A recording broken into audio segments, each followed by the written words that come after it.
Bom dia pessoal, bem-vindos ao nosso terceiro dia de aula do curso de pré-cálculo, onde hoje continuaremos vendo funções e inequações e um pouco de equações modulares. Bom, o tipo de funções que trabalharemos hoje são as funções exponenciais e as logarítmicas, que são meio que irmãs. Mas o que são as funções exponenciais? Até agora, as funções que nós vimos tinham mais ou menos esse aspecto. Um é f de x, que também seria um y, que seria igual a um ax mais b, ou seja, um coeficiente multiplicando o nosso x, mais uma constante, ou então as funções quadráticas, que seriam uma f de x, que também é um y, igual a um ax ao quadrado, um coeficiente vezes um x ao quadrado, mais bx mais c. Só que agora, como a gente pode ver, as funções exponenciais, nossa característica é uma f de x igual a b elevado na x. Ou seja, a nossa variável, que é o x, não está mais sendo multiplicada por algo, e sim ela está no coeficiente de uma constante. Então, conforme o nosso x vai aumentando, mais esse b vai sendo multiplicado por ele mesmo, mais o expoente dele vai aumentando. Então, temos alguns exemplos de tipos de funções exponenciais, como a gente pode ver aqui. F de x igual a 2 na x, então 2 seria o nosso b, que seria a nossa constante, elevado ao nosso x, que seria a nossa variável, que vai estar sempre aumentando. Na b, temos f de x igual a 3 mais 2 elevado na x, então aqui mais ou menos parecido com isso, o 2 é a nossa constante, está sendo elevado na x, e aqui temos uma constante sozinha, que está somando um valor. O que isso vai mudar especificamente na minha função? Vai mudar que quando o meu x for zero, que normalmente as nossas funções exponenciais, sempre que o x é zero, ela passa no ponto 1 por causa daquela propriedade que eu já expliquei para vocês, do expoente na zero. Quando tiver 2 elevado na zero, vai ser igual a 1. Então, independente do valor que eu tiver aqui elevado na zero, ele vai ser igual a 1. Então, as funções exponenciais costumam passar no 1 quando x é zero. Só que como aqui vai estar somando 3, ele vai passar aqui provavelmente no 4. Vai ser o 1 desse termo mais 3, que vai dar 4. Então, vai acabar ocasionando essa mudança no meu gráfico. Na C, 0,4 é o meu B e x está elevando o meu 0,4. Então, podemos ter valores decimais para o meu B. Vai estar alterando o formato aqui do meu gráfico, mas a função exponencial aceita o número decimal. Na D, f de x igual a menos 4 elevado na x menos 1. Então, o que eu tenho aqui de diferente é uma subtração no meu expoente. Isso é totalmente permitido, a única coisa que vai mudar vai ser que vai transladar o meu gráfico ou para cá ou para cá, dependendo da soma que está sendo feita aqui no meu gráfico. Ele vai demorar ou mais ou menos para chegar, para zerar esse coisa aqui e passar em 1, no caso, por exemplo. Bom, analisando agora um pouco as características do nosso gráfico da função exponencial, a gente pode ver que quando ela está do lado negativo do nosso plano cartesiano, ela sempre vem muito baixa aqui, com valores muito pequenos no meu y. E conforme ela vai se aproximando do lado positivo do meu plano cartesiano, ela começa a crescer e aumentar muito, muito rápido, né? Ele aumenta exponencialmente, até daí que vem, né, a expressão cresceu exponencialmente, porque ele começa meio que dobrar de tamanho aqui cada vez mais. Para a gente entender isso, a gente pode calcular alguns pontos aqui da nossa função exponencial, que fica melhor de ver por que ela tem essa característica. Pegando essa própria função aqui, f de x igual a 2 elevado na x, e calculando, sei lá, no ponto menos 1, a gente vai ter f de menos 1, que vai ser igual a 2 elevado na menos 1. Isso aqui, se vocês lembram bem da nossa propriedade de potência, é a mesma coisa que eu dizer que eu tenho 1 elevado, 1 sobre 2 elevado na 1, que é igual a 0,5. Isso aqui, se a gente for marcar aqui, nosso x menos 1, 0,5, temos aqui um ponto. Tá, beleza. Agora, se a gente fosse calcular, por exemplo, um f na menos 2, a gente vai ter 2 elevado na menos 2, que vai ser igual a 1 sobre 2 ao quadrado, que vai ser igual a 0,25, porque aqui embaixo a gente vai ter 1/4, né? Então, vou ter aqui 0,25 no x na menos 2. Então, o que isso me diz? Conforme eu vou vindo mais para cá, eu vou deixando mais negativo o meu expoente, mais eu vou aumentando o valor pelo qual 1 está sendo dividido. Então, eu vou ter 1, e conforme eu vou aumentando o meu x negativamente, ele vai ficando maior aqui embaixo. Então, eu vou dividindo 1 por um número cada vez maior, né? No caso aqui, cada vez o dobro do tamanho dele, porque eu estou trabalhando com a base 2, no caso, né? Então, sempre que o meu x estiver aumentando negativamente, sempre o meu valor do meu y vai ser cada vez menor. Agora, já para quando o meu x for positivo, o que vai estar acontecendo? Aqui, se a gente for calcular para um f de x igual a 2, que é a função que a gente está trabalhando, elevado na 1, por exemplo, né? Esse x aqui vai ser 1. Eu vou ter o meu próprio 2. Então, quando o meu x for 1, o valor é 2. Agora, para um f de 2, eu vou ter 2 elevado ao quadrado, que isso aqui vai ser 2 vezes 2, que vai ser 4. Agora, se eu tivesse um f de 3, eu vou ter 2 ao cubo, que é igual a 2 vezes 2 vezes 2. Vai ser igual a 8. Então, perceba que pela minha base ser 2, cada vez que eu aumento meu x em 1, eu vou dobrando o meu valor e assim ele vai meio que aumentando o tamanho dele exponencialmente, né? Se essa minha base aqui fosse maior, o aumento seria maior ainda a cada vez que passa. Agora, se a gente for parar para pensar em um b que está entre 0 e 1, o que a gente vai ter? Por exemplo, pegando f de x igual a 0,5 na x. Calculando aqui de novo no meu ponto menos 1, por exemplo, eu vou ter f de menos 1, vou ter 0,5 elevado na menos 1, que é a mesma coisa que 1 elevado 1 sobre 0,5. Isso aqui, para quem está ligado, se você pega um número e divide por um número decimal, ele aumenta. No meu caso aqui do 0,5, ele vai dobrar o tamanho, né? Então, eu vou ter 2. Então, se eu vier aqui no meu menos 1, eu vou ter 2. É que aqui não dá para ver porque o gráfico está mal posicionado. Mas seria mais ou menos isso. Se eu tivesse, por exemplo, um f na menos 2, eu teria 0,5 elevado na menos 2, vai ser 1 sobre 0,5 ao quadrado, que vai ser igual a 4. Então perceba que muda totalmente o formato do meu gráfico. Por quê? Porque conforme eu vou aumentando o expoente do meu número decimal, menor esse próprio número vai ficando. Então, quando ele está do lado negativo e o meu número decimal muito pequeno vai estar na parte de baixo, ele vai estar aumentando esse valor, porque eu vou estar dividindo um número por um número muito pequeno, então ele aumenta. E quando ele estiver em cima, ele vai estar no lugar certo dele. Então, ele vai cada vez diminuir mais ainda conforme eu for aumentando o meu expoente. Bom, agora aqui para a gente dar uma praticada, a gente pode fazer algumas equações exponenciais, né? Que são basicamente a mesma pegada das equações, né? A gente tem uma igualdade, só que agora a nossa incógnita está dentro de um expoente, né? Então fica bem mais difícil de analisar essas equações exponenciais. Começando aqui pela nossa primeira questão, 2 elevado na x mais 1 é igual a 64.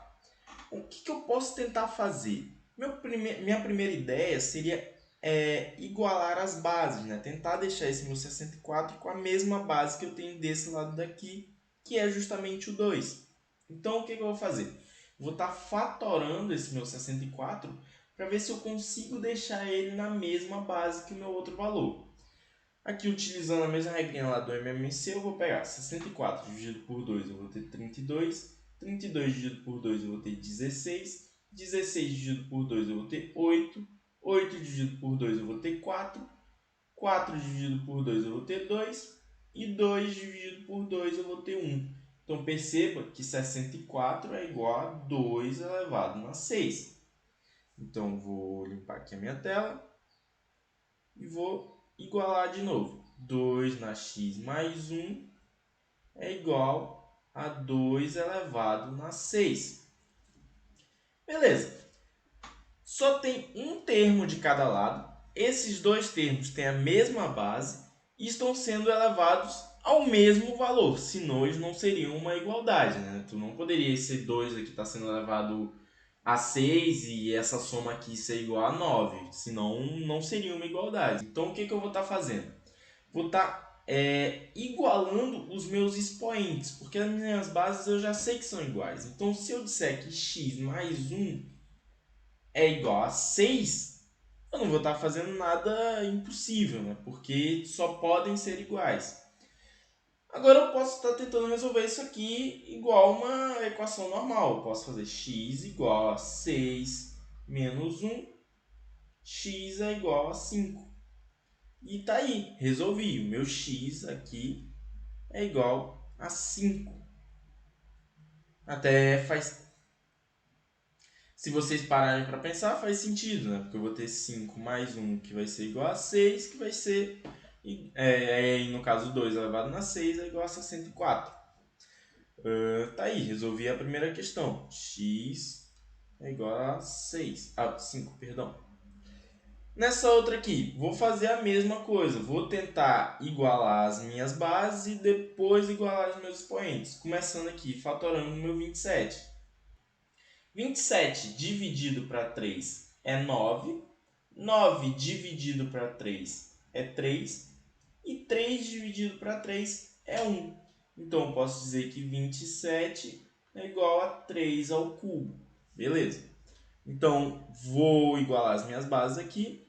3 elevado a 2x menos 1 é igual a 3 ao cubo.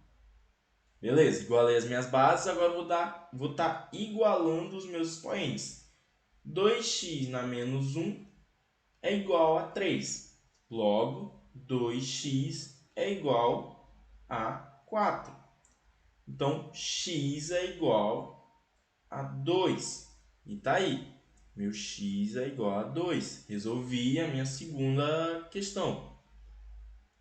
Agora, para a nossa terceira questão aqui, ela já muda a nossa aparência aqui. Por quê? Porque ela tem um menos aqui, ela tem uma constante aqui sobrando. Não é igual aos outros, que só tinha duas potências igualadas. Ela tem uma constantezinha aqui que não está sendo elevada a nada. Mas acaba que não vai mudar muita coisa, porque a única coisa que eu vou fazer é, por exemplo, tenho o meu 7x, 7 elevado a x, deixa eu só consertar aqui. 7 elevado a x menos 8, que vai ser agora igual, porque eu vou estar jogando esse meu menos 1 para o outro lado, ele vai ficar mais 343, porque vai vir aqui menos 1, vai ficar mais 342 mais 1, 343. E agora eu vou estar fatorando esse meu 343 de novo, para tentar deixar na base 7, que vai ficar como? 343 dividido por 7, vou ter 49. 49 dividido por 7, eu vou ter 7. E 7 dividido por 7, eu vou ter 1. Então, 343 é igual a 7 ao cubo. Vou estar igualando as minhas bases. X menos 8 é igual a 7 ao cubo. Agora eu vou igualar os meus expoentes. X menos 8 é igual a 3. X é igual a 3 mais 8. X é igual a 11. Aí, resolvi a minha terceira questão. X é igual a 11. Perceba que isso não são funções, tá, rapaziada? Isso aqui é equações exponenciais que eu estou ensinando vocês aqui com base nas propriedades, né? Tentar descobrir o valor da nossa incógnita. Para a nossa quarta questão, 2 vezes 3 elevado na x mais 1 mais 15 igual a 501. Beleza, vou fazer a mesma coisa que eu fiz aqui, né? Onde eu tinha uma constante, vou estar jogando para esse lado de cá. Então, vou ficar com 2 vezes 3 elevado na x mais 1 vai ser igual a 501 menos 15.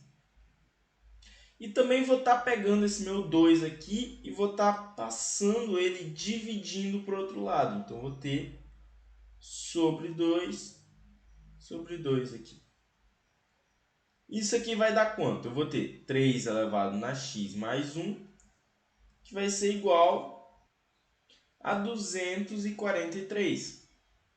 Agora eu vou tentar de novo, tentar igualar as minhas bases, utilizando o meu MMC aqui, né? 243. MMC não, fatorando o meu valor aqui, né? Isso aqui, como a base daqui é 3, eu vou tentar fazer por 3. Então, vamos lá. Dividido por 3, eu vou ter 81. 81 dividido por 3 de novo, eu vou ter 27. Opa, perdão, 3. 27.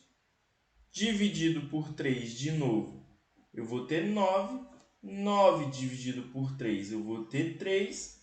E 3 dividido por 3, eu vou ter 1.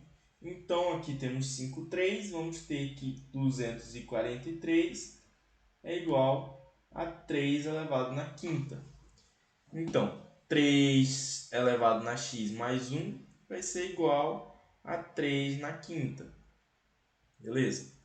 X mais 1 vai ser... x mais 1 vai ser igual a 5. Então, x vai ser igual a 5 menos 1, que vai ser igual a 4. Resolvemos outra equação exponencial. X é igual a 4. E aqui, por último, vamos ter 3 vezes 4 elevado na x menos 20 igual a 364. Vou resolver da mesma forma que eu resolvi a D. Então, vou ter 3 vezes 4 elevado na x, vou passar meu 20 para o outro lado, ele fica positivo. 384. Vou dividir tudo por 3 para sumir com esse 3 aqui. Dividido por 3.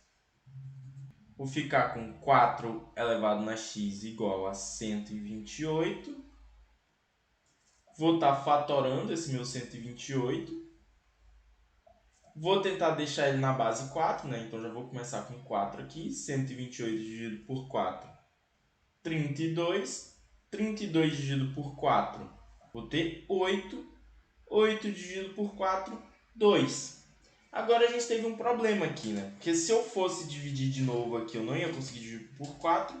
Eu vou ter que dividir por 2 aqui, né? E aí já não dá para mim fazer aquela igualdade aqui que eu queria fazer. Então, o que eu posso tentar fazer? Eu posso separar esse meu 4 aqui em 2, 2. Esse aqui também. Esse aqui também. E esse aqui também. Então, eu vou ficar com 2, 4, 6, 7. 2 elevado na 7. E aí, eu vou tentar trocar esse meu 4 aqui por 2. Como que eu vou fazer isso? Eu vou utilizar aquela minha propriedade de potências, que seria a potência de potências, onde diz que se eu pegar esse meu 4 aqui e transformar num 2 ao quadrado e elevar ele a x, eu vou ter a mesma coisa que eu tenho aqui, porque eu vou ter 2 elevado ao quadrado, que seria 2 vezes 2, elevado na x, né? Então fica a mesma coisa. Isso aqui vai ser igual a 2 elevado na sétima. Só que eu também posso fazer justamente a potência de potências, onde eu posso pegar o meu 2 e multiplicar esses meus dois expoentes que eu tenho. E aí eu vou ficar com 2x, que vai ser igual a 2 elevado na sétima. E aí, igualei as minhas bases, só preciso igualar os meus expoentes. 2x é igual a 7, onde eu vou ter x igual a 7 sobre 2. Beleza. Agora, entrando um pouco em funções logarítmicas, as funções logarítmicas são basicamente funções em que a nossa variável vai estar envolvida com um log de alguma forma. Por exemplo, a característica dela é f de x igual a log na base b, onde o logaritmano é x. que é a nossa variável, né? Lembrando que essa função logarítmica ela tem algumas restrições, sendo que o nosso b tem que ser maior que zero e diferente de 1. Aqui alguns exemplos, igual a gente tinha em funções exponenciais, a gente tem f de x igual a log de x na base 3, onde x é o nosso logaritmiano, a nossa base é 3, que é maior que 1 e é maior que 0 e diferente de 1. Na b, log de x mais 2 na base 3. A base é a mesma, né? Maior que 0 e diferente de 1, então tá certo. E a única diferença é que aqui a gente tem uma soma no nosso logaritmano, né? O nosso x está sendo somado com 2, que provavelmente vai ocasionar algum tipo de translação. Na C, f de x é igual a logaritmano ao x na base 0,2. Aqui a nossa base é maior que 0 e diferente de 1, então tá certo. A única diferença é que aqui a gente tem uma base decimal, né? E isso vai alterar o nosso gráfico, mas ainda não descaracteriza ela como função logaritmana. E, por último, f de x igual a log de 1 menos x na base 3. A única diferença aqui é que nossa variável está negativa, né? Está subtraindo, aqui ela estava somando. E a base é 3, então está correto, que é maior que 0 e diferente de 1. Aqui, o formato, mais ou menos, do nosso gráfico do logarítmico é parecido com a nossa função exponencial que a gente tinha antes. Aqui para o b entre 0 e 1.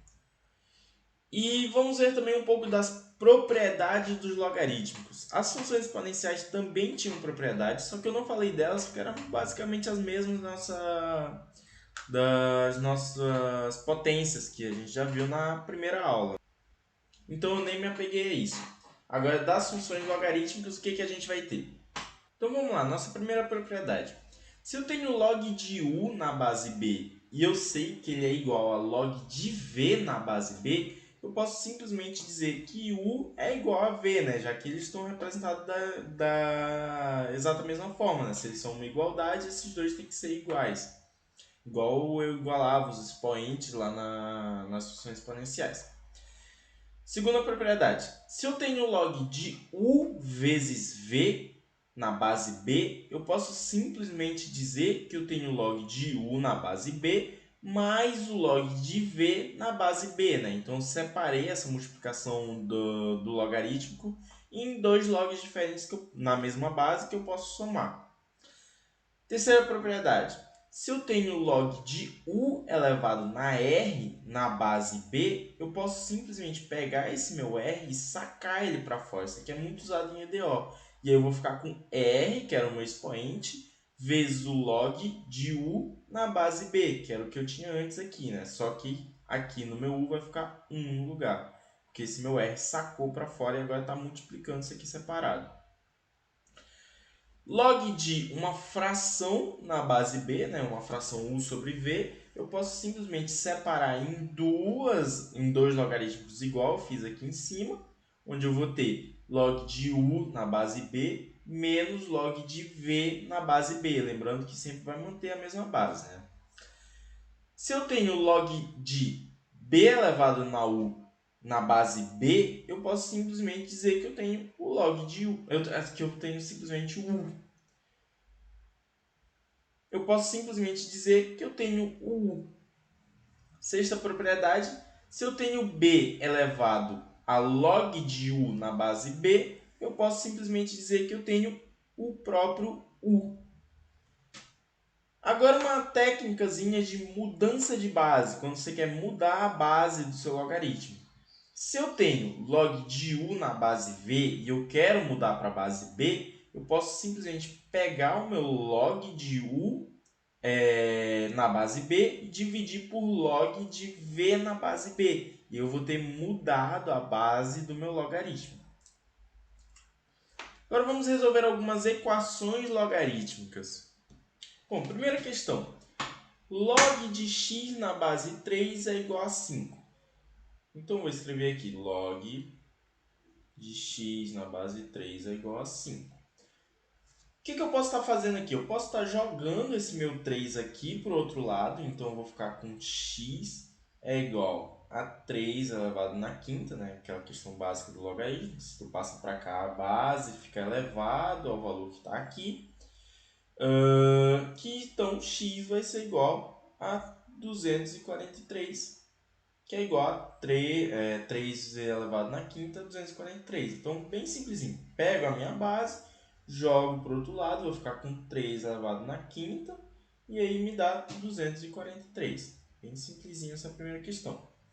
Segunda, log de 64 na base x é igual a 2.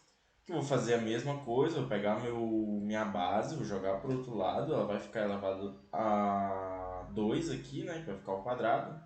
Então, vou ter 64 é igual a x ao quadrado.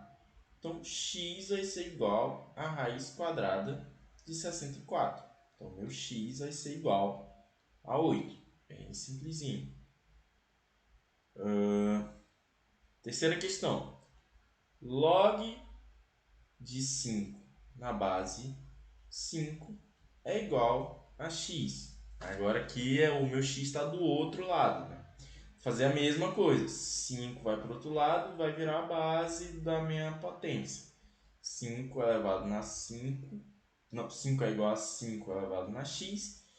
Agora eu vou fazer a mesma coisa que eu estava fazendo lá em funções exponenciais. Aqui tem um zinho invisível, então eu vou deixar x igual a 1. Beleza? Log de 100 igual a x. Log de 100 igual a x. Qual que é a minha base? No logarítmico, quando não aparece a base, você pode supor que é 10, simplesmente. Então, vou passar esse meu 10 para o outro lado, vou ficar com 100 igual a 10 elevado na x. Agora eu vou estar fatorando esse meu 100 aqui para tentar igualar as minhas bases. Vou ficar com 100 dividido por 2, eu vou ter 50. Dividido por 2, eu vou ter 25. Dividido por 5, eu vou ter 5. Dividido por 5, eu vou ter 1. Isso aqui alguns já devem ter matado de cabeça, né? Mas eu não vou conseguir colocar 10 aqui, né? Por eu ter feito pelo mínimo múltiplo comum. Então, o que eu vou fazer? Eu vou colocar 2 vezes 5. 2 vezes 5, vou ter 10 vezes 10. Vai ser igual a 10 ao quadrado. E eu vou ficar com 10 ao quadrado. Vai ser igual a 10 elevado na x. Então, meu x vai ser igual a 2. Beleza. Agora aqui, essa aqui é um pouquinho mais complicada, porque tem que entender um pouco mais das propriedades. Eu vou ter log de 25 na base 0,2. Aqui, para facilitar a minha vida, eu vou fazer o seguinte. Eu vou dizer que 0,2 é igual a 5 na menos 1.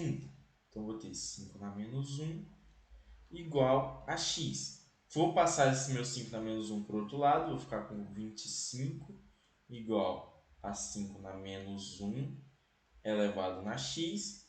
Pela minha potência de potências, eu vou ter 25 igual a 5 na menos x, porque eu multiplico menos 1 vezes meu x, vou ficar com menos x. Vou fatorar esse meu 25 aqui. 25 dividido para 5, 5. 5 dividido para 5, 1. 5 ao quadrado. 5 ao quadrado vai ser igual a 5 na menos x. Logo, meu x vai ser igual a menos 2. Beleza? Bom, e por último aqui para finalizar, a gente vai ter ln de e ao quadrado menos 3ln de raiz cúbica de e mais 2ln de 1. Esse ln eu não falei para vocês, mas ln é a mesma coisa que eu dizer que eu tenho log de um valor b, por exemplo, na base e. Esse é o número de Euler, né? Isso aqui a gente chama de logaritmo natural. Não vou estar entrando muito no mérito do que é o valor de e como chegar nele, mas ele está aí e vocês vão trabalhar muito com ele, vão enjoar de ver a cara dele. Mas resolve como um logaritmo normal, é só que aqui representa um valor específico. Então vamos lá. ln eu vou trocar tudo por log de e, no caso, para ficar mais fácil de ver. Então, eu vou ter log de e na base e ao quadrado, menos 3 é log de raiz cúbica, né, de e na base e, mais 2 log de e, não, log de 1 na base e. Beleza, como que eu vou resolver isso? Aqui eu vou usar aquela propriedade que eu mostrei para vocês, que eu posso sacar esse meu 2 aqui para fora. E aí eu vou ficar com 2 log de e na base e. Aqui eu vou estar fazendo um pouco mais de coisa. Eu vou estar dividindo esse meu índice aqui por 3 e o meu expoente aqui por 3 também, né? Propriedade de radiciação, se vocês lembram bem. E aí eu vou estar sumindo com essa minha raiz aqui. Então eu vou ficar com menos 3 log de e elevado na 1/3 na base de e, mais 2 vezes log de 1, independente da base, sempre vai ser 0. Então, eu vou ficar com 2 vezes 0. Vocês podem jogar na calculadora de vocês. Beleza. Voltando aqui do começo. 2 vezes o log de e na base e, o log de um valor na base dele mesmo, vai ser sempre 1. Então, eu vou ter 2 vezes 1 menos. Esse 1/3 aqui, pela propriedade logarítmica, eu posso jogar ele daqui para frente multiplicando. Então, eu vou ficar com menos 3 vezes 1/3. Aqui eu vou ter log de e na base e, que vai ser o próprio 1, né? Então, nem tem para que escrever log de novo. E aqui zerou. Então, eu vou ficar com mais 0. 2 vezes 1 é 2. Menos 3 vezes 1/3 vai ser menos 1. Vezes 1 aqui, que vai continuar 1. Então, 2 menos 1, 1. Resolvemos nossa equação logarítmica.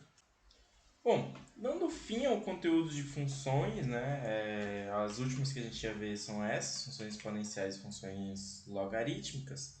Entrando agora um pouco no conteúdo de inequações, o que são as inequações? Bom, o que a gente tinha até agora, a gente estava trabalhando basicamente com equações, ou seja, igualdades. A gente tinha, por exemplo, que 2 era igual a 2, então tipo, tudo que tem desse lado é igual ao que tem desse lado. Então, se você tinha que 2x era igual a 4, você sabia que esse meu x aqui tinha que ser 2 também, né? Porque aí ele vai dar 4. E aí você, a partir disso, ia fazendo algumas deduções. Por exemplo, você, tô com 2x igual a 4. Se eu dividir 2 desse lado, dividir 2 desse lado, se eu pego duas coisas que são iguais e eu divido as duas na metade, as 4 partes que eu vou ter são exatamente iguais. Então, se eu dividir por 2 aqui, vou ter x igual a 2. E aí você ia trabalhando em cima dessas igualdades, somando, subtraindo, fazendo tudo dos dois lados. Beleza. Só que com equações vai ser quase a mesma coisa, só que agora a gente está falando de coisas que não são iguais. Coisas, por exemplo, se eu tenho aqui x maior que 5. Eu sei que o meu x vai ser maior que 5. Ele pode ser 6, 7, 8. Ele não pode ser 4, porque x é maior que 5.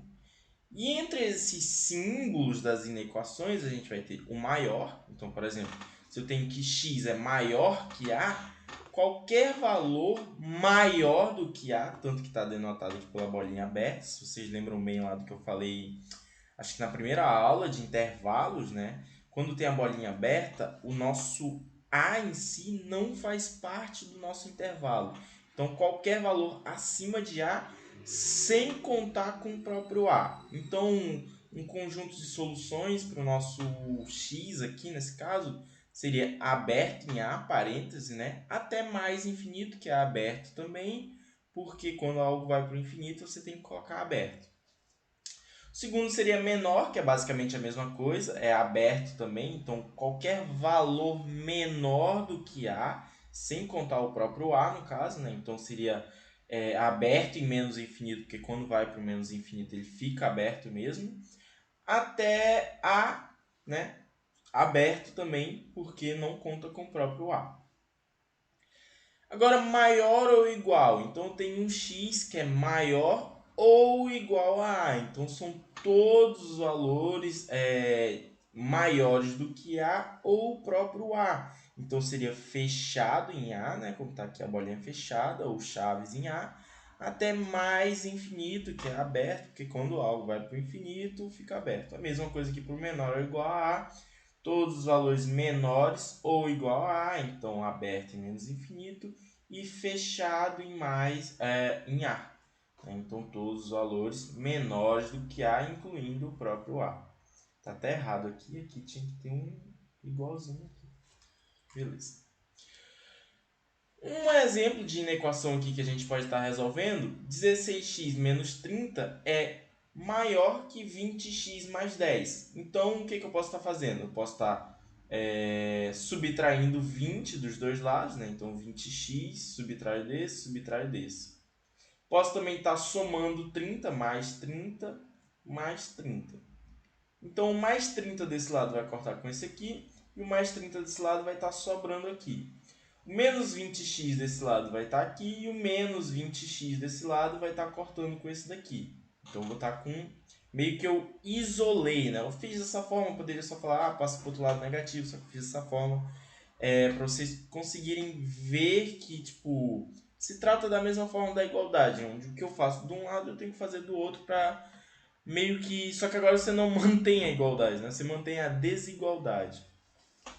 Beleza, somando aqui 16x com menos 20x e 30 com 10, eu vou ter menos 4x maior que 40.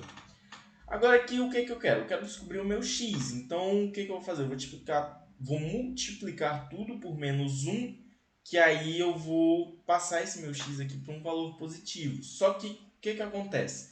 Nas inequações, quando você multiplica um valor por menos 1, você tem que mudar esse sinal aqui para o inverso dele. Então, se ele é maior, ele vai virar menor. E aí você troca esses sinais. Aqui vai ficar mais e aqui vai ficar menos. Então, multiplicando por menos 1, eu vou ficar com 4x menor que menos 40. Dividindo tudo por 4, eu vou ficar com x menor que menos 10. E aí, resolvi a minha inequação, né? Seria esse aqui o meu resultado. Falando um pouco de equação modular, que os conteúdos meio que se casam, o que é um módulo ou valor absoluto de algo? A melhor definição que eu consigo pensar para módulo é distância. Por exemplo, a distância de um valor do ponto zero. Imagina que eu tenho menos 5 e eu tenho 5. O valor absoluto dos dois é 5. Por quê? Imagina que você tem aqui uma pessoinha. Aqui é a casa de um e aqui é a outra casa. E aí essa medida aqui são metros.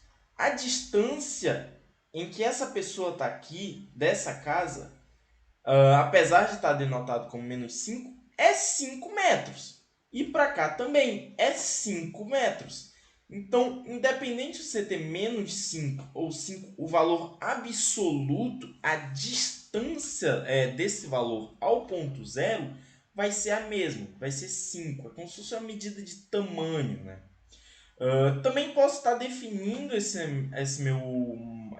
minha equação modular como geometricamente, onde eu tenho que o módulo de A vai ser o meu A ao quadrado tirando a raiz, e também posso definir como uma função por partes, onde o meu módulo de x, quando x maior que zero é o próprio x, e quando x menor que zero é menos x, né?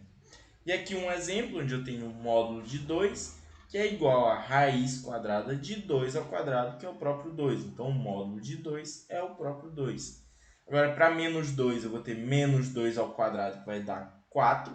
Raiz quadrada de 4 é 2. Então, o módulo, né, de 2 é 2. Também é interessante saber que as multiplicações do módulo, por exemplo, tem um módulo de A vezes B é igual ao módulo de A vezes o módulo de B. E o módulo de A sobre B é igual ao módulo de A dividido pelo módulo de B. Resolvendo aqui agora algumas equações modulares, né, levando em consideração aqui o módulo sendo uma função por partes, né? Eu vou ter aqui, módulo de 7. 7 é um valor maior do que zero. Então, o meu módulo de 7 vai ser o meu próprio 7. Peraí, não sei. Aqui. Meu próprio 7. Módulo de menos 4. Menos 4 é um valor menor do que zero. Então, o meu módulo de menos 4 vai ser menos 4. Que vai ser igual a 4, né? Porque menos vezes menos dá mais. Meu módulo de 0,5, 0,5, apesar de ser um número decimal, é maior do que zero. Então, é o meu próprio x. Então, módulo de 0,5 é 0,5. Módulo de raiz de 7 menos raiz de 2. Aqui eu tenho dois valores, né? Mas o que eu posso pensar? A raiz de 7 é maior do que a raiz de 2. Então, como esse valor, eu estou subtraindo um valor maior de um valor eu estou subtraindo um valor menor de um valor maior, então esse meu resultado aqui vai ser um resultado positivo. Se esse resultado vai ser um resultado positivo, ele é maior do que zero. Se ele é maior do que zero, meu módulo dele é o meu próprio x. Então eu vou ter que o meu módulo de raiz de 7 menos raiz de 2 é meu próprio raiz de 7 menos raiz de 2. Agora aqui já é o contrário, né? Porque eu tenho raiz de 2, que é um número menor, sendo subtraído de raiz de 7, que é um número maior do que ele. Então esse resultado aqui vai ser um resultado negativo. Então eu vou ter que o meu módulo dele vai ser menos o meu x. Então eu vou ter raiz de 7 menos raiz de 2 como um resultado, né? Porque aí eu vou ter... Vou até fazer mais passo a passo aqui para enxergarem melhor. Vou apagar isso aqui, canetinha. Vou abrir o meu parênteses aqui, menos, né? Raiz de 2 menos raiz de 7 vai ser igual a menos vezes raiz de 2 menos raiz de 2. Menos raiz de 7 menos raiz de menos vezes menos raiz de 7 vai ser mais raiz de 7. Vai ser igual a raiz de 7 menos raiz de 2. Beleza. Agora aqui, para essa minha f, eu tenho essa característica aqui, onde x é maior do que 2. Então, mesmo que eu tenha esse meu x aqui, ele pode alcançar até, por exemplo, 1,99999, infinitos 9, mas ele nunca vai ser 2, porque ele não está definido em 2. Porque ele é menor que 2, no caso. E o meu módulo que eu quero calcular é x menos 2. Então, o que eu posso pensar? Se esse meu x aqui nunca vai ser maior do que 2, então sempre que eu estiver subtraindo 2 dele, ele vai ser um número negativo, mesmo que seja por muito pouco. Então, o meu módulo dele vai estar definido aqui. Então, eu vou ter 2 menos x sobre x menos 2. E aí, o que eu posso fazer também? Eu posso colocar o meu menos em evidência, né? Colocando esse meu menos em evidência, eu vou ficar com x menos 2 sobre x menos 2. E aí eu posso cortar isso aqui com isso aqui e eu vou ficar com menos 1. Então perceba que se eu não tivesse definido corretamente esse meu x, esse meu módulo de x, né, eu teria chegado no resultado errado. Não seria, eu teria chegado em 1, porque eu só cortaria aqui e aqui, e aí me daria 1. Mas o resultado correto é menos 1. Agora, fazendo uns exemplos mais complicados, o que eu tenho aqui? 5x menos 3 módulo de 5x menos 3 é igual a 12. Então, perceba o que eu estou dizendo aqui. O módulo dessa minha soma aqui é igual a 12. Eu não estou dizendo que 5x menos 3 é igual a 12. Então, o que isso significa? Que eu não tenho sinal, eu tenho só que a distância desse resultado até o ponto zero é 12. Eu não tenho o sinal disso aqui, eu não sei quanto que era o sinal disso aqui antes. E eu não sei se o que tem aqui no começo era maior que zero ou menor que zero. Então, o que eu vou estar fazendo? Eu vou estar calculando duas possibilidades disso. uma para caso esse módulo aqui tenha sido maior que zero e uma para caso esse módulo aqui tenha sido menor que zero. Caso a equação que eu tenho dentro desse meu módulo tivesse dado um resultado positivo, o que eu teria? 5x menos 3 igual a 12. Caso esse resultado tivesse dado um valor negativo, o que eu teria?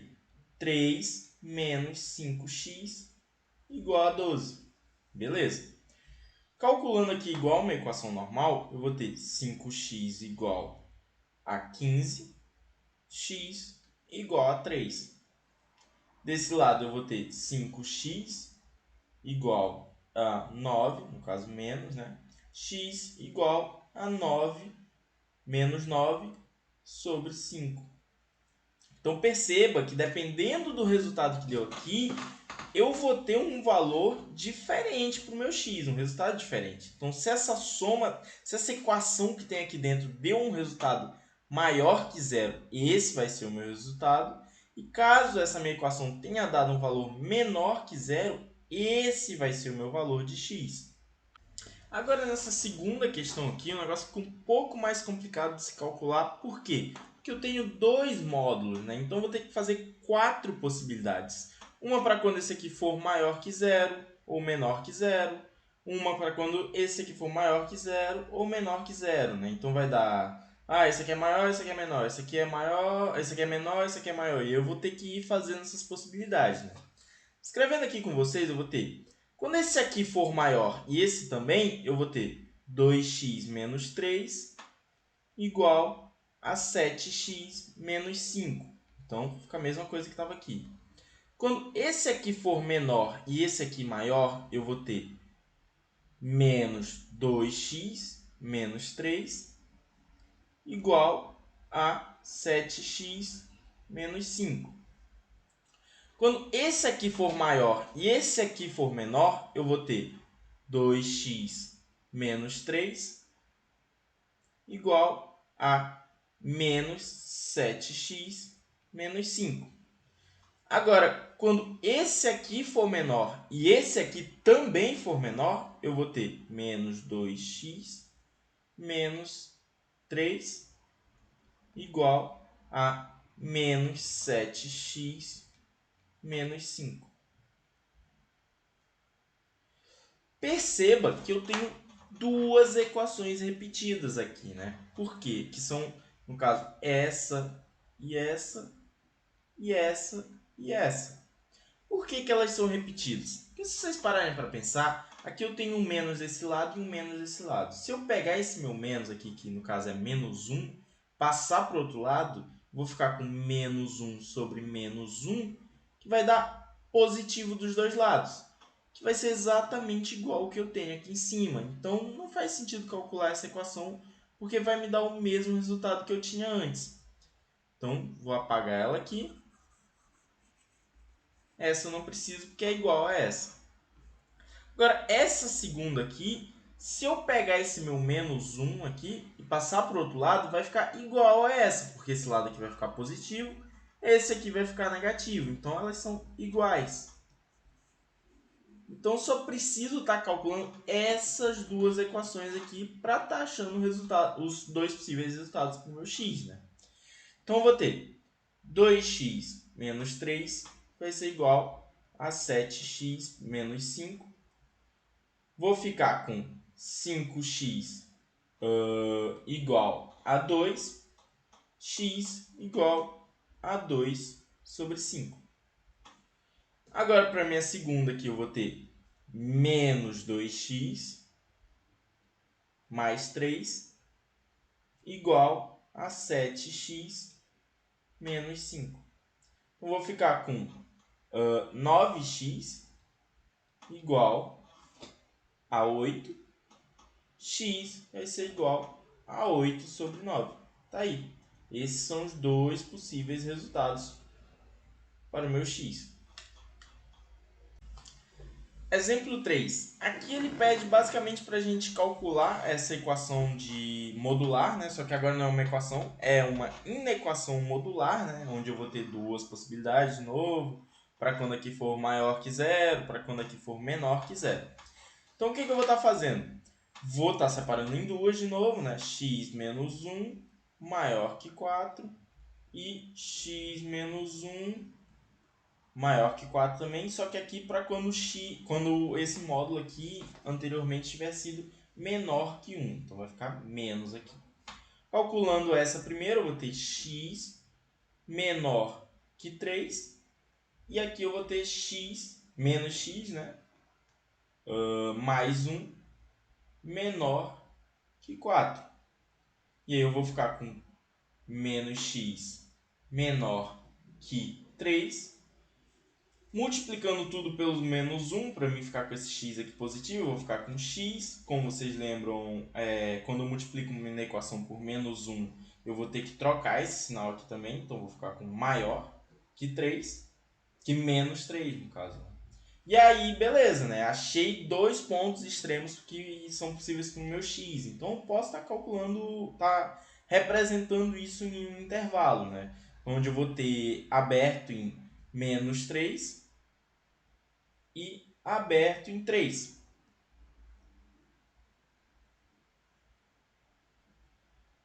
E aí o meu x vai estar podendo ser menor que 3 ou maior que menos 3, né? Esses são os possíveis resultados, né? Eu também posso estar escrevendo assim, menos 3,3 aberto, né? Se fosse fechado, seria uma chave. E tá aí, para hoje o que eu queria mostrar para vocês era isso, em equações, módulos e funções. Finalizamos o tópico de funções por aqui. Na verdade ainda vamos ver um pouco de funções trigonométricas, mas por hoje era só. Façam as listas, façam os quizzes e bons estudos para todos.